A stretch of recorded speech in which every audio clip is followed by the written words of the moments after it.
Hello mga kasimpleng buhay. Ito po yung ganap noong summer, nung swimming po kami. Naimbitahan po kami ng isang kaibigan na sumama sa kanilang anniversary para mag-swimming po. Kaya ayan, todo sugod naman ang person. Kasama pa yung apo at yung bunsong anak. At yung asawa ko po kasama po dyan. Dyan po kami nag-antay sa Pure Gold.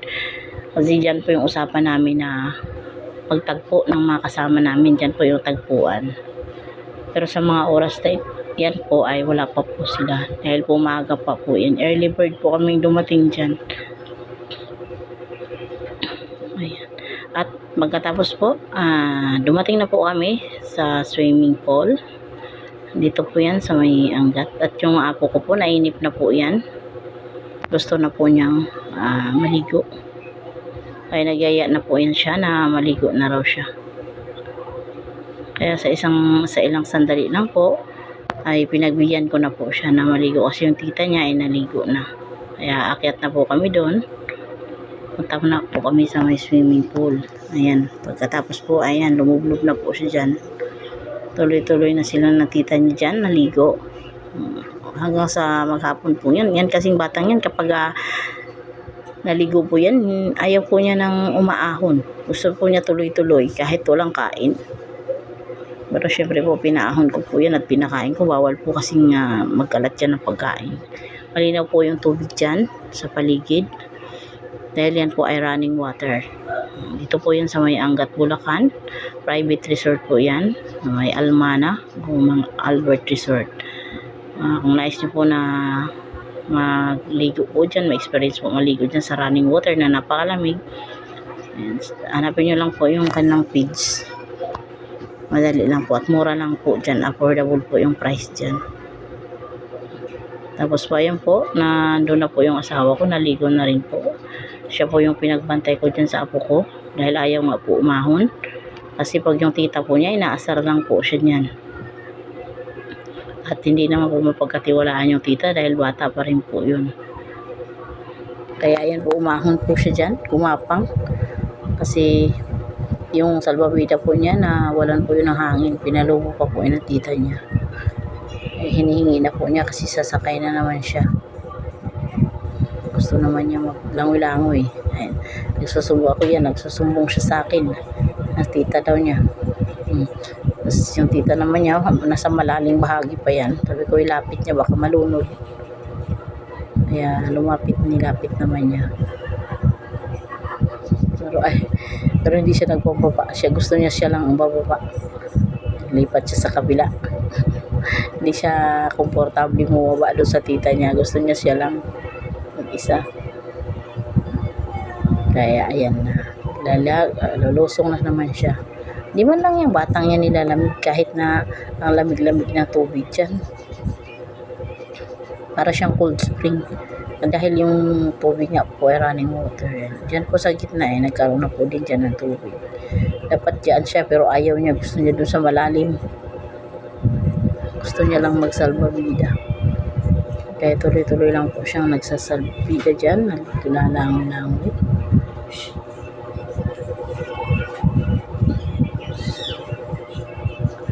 At yung tita naman niya, kanina pa yan nakalublog.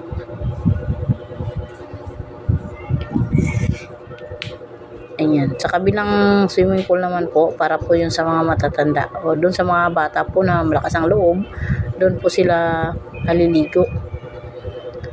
Pero dito sa kabila po, yung talagang mga kabataan na gusto lang nila ma-enjoy yung kanilang pagligo. Kontento niya dyan sa mababaw. Pero yung anak ko pong bunso na yan, doon po yan sa malalim, pupunta po siya dyan. Di ko na po nakunan yung ibang video niya. Tapos yung apo ko po, hindi po talaga yan titigil. Yan, nilalayo yan na tita niya doon sa gilid. Dadalhin siya doon kay papalo niya. Pero nagagalit. Sumisigaw yan. Ayan. Tuloy-tuloy lang siya sa agos yung tubig dyan. Maganda po yung paligid dyan. Talaga po masusolve po kayo pag naligo po kayo dyan dahil maghapon po yan. 5 to 8 ng umaga po hanggang 5 ng hapon po. Time po namin dyan. Yung mga oras na yan po, hindi pa po ako naliligo dyan kasi ang lamig nga po ng tubig. Hindi ko po kaya na magbabad ng matagal. Nagka-cramps po yung binti ko. Dahil sa sobra pong lamig ng tubig. Dahil nga po galing po yan sa ilalim ng lupa. Tapos po yung nagra-running water naman po, papunta po yan sa mga taniman ng mga mais at mga kamuti. May mga papaya po, iba-iba pong mga tanim dyan, marami po, may mga gulay din po talaga dyan. Lumipat naman yung apo ko doon sa mababaw na bahagi, pero nag ano pa rin po siya, salbabida pa rin po siya, oh. Pero hindi po yan nakontento dyan, babalik din po yan doon sa malalim-lalim ng konti, hindi naman matungkad ng paa niya. Mas gusto po niya kasama yung mga malaki-laki na kaysa doon sa kapwa niya maliit. Ayan. Kaya mag-isa na lang po talaga yan siya dyan. Malakas pa ang loob niyan. Ayan, baba na. Kahit na yung paa niya hindi umabot sa ilalim, bumaba pa rin siya. Kasi meron siya salbabida, alam niya lulutang siya. Ayan, gusto niya dyan. Wala pong ahon-ahon yan.